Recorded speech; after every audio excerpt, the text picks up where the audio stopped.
Kejari Batu dalami dugaan kasus kredit usaha rakyat atau KUR mikrofiktif yang dilakukan oleh salah satu bank di Kota Batu. Dalam pendalaman sementara, ada dua modus yang dilakukan yaitu topengan dan tempilan. Kejari Kota Batu dalami dugaan kasus kredit usaha rakyat atau KUR fiktif yang dilakukan oleh salah satu bank di Kota Batu. Hal itu disampaikan oleh Kejari Kota Batu Didi Adjotomo saat menggelar konferensi pers di kantor sementara Kejari Batu Jalan Bukit Berbunga. Dikatakannya saat ini pihaknya tengah mendalami adanya dugaan KUR fiktif di Bank Cabang Batu periode tahun 2021-2023. Penyidik tengah fokus melakukan pendalaman agar bisa segera menetapkan tersangka, karena dalam kasus ini tentu melibatkan banyak pihak antara bank dan debitur. Dalam pendalaman sementara ini, ada dua modus yang dilakukan, yaitu topengan dan tempilan. Untuk modus topengan, yang bersangkutan atau pihak bank membuat subjek seolah-olah mengajukan pinjaman, padahal faktanya tidak melakukan pinjaman, dan pihak dari bank mengambil pencairan uang tersebut secara full.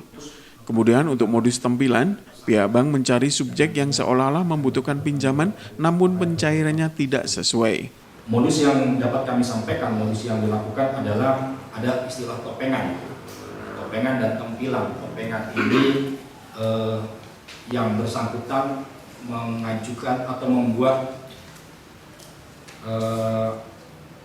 subjek seolah-olah meminjam, sedangkan faktanya dia tidak meminjam. Jadi kita bisa katakan seperti fiktif ya topengan ini, dia mengambil full, menggunakan subjek yang seolah-olah membutuhkan pinjaman, tapi kamuflasekan untuk tidak atau seolah-olah melakukan pinjaman, padahal misalnya tidak melakukan pinjaman. Sedangkan tempilan ini modusnya adalah sama, dia mencari subjek yang seolah-olah membutuhkan pinjaman, benar-benar membutuhkan pinjaman, tapi nilainya tidak sesuai dengan apa yang diajukan. Contoh, ada satu subjek yang membutuhkan hanya 10 juta, tapi dia membuat seolah-olah yang bersangkutan meminjam 50 juta, misalnya seperti itu, sehingga 10 jutanya diberikan, 40 jutanya diambil. Jadi hampir sama antara topengan dengan tempilan. Topengan diambil secara menyeluruh, sedangkan tempilan istilahnya dari teman-teman ini itu mengambil lebih banyak bagian, bukan sekedar lebih banyak bagian dari apa yang dibutuhkan oleh subjek yang membutuhkan. Sementara itu, Kasipitsus Kejari Batu, Pujo Rasmoyo menerangkan, setelah terbit surat penyidikan, penyidik langsung memanggil beberapa pihak, antara lain debitur atau orang yang namanya dipakai.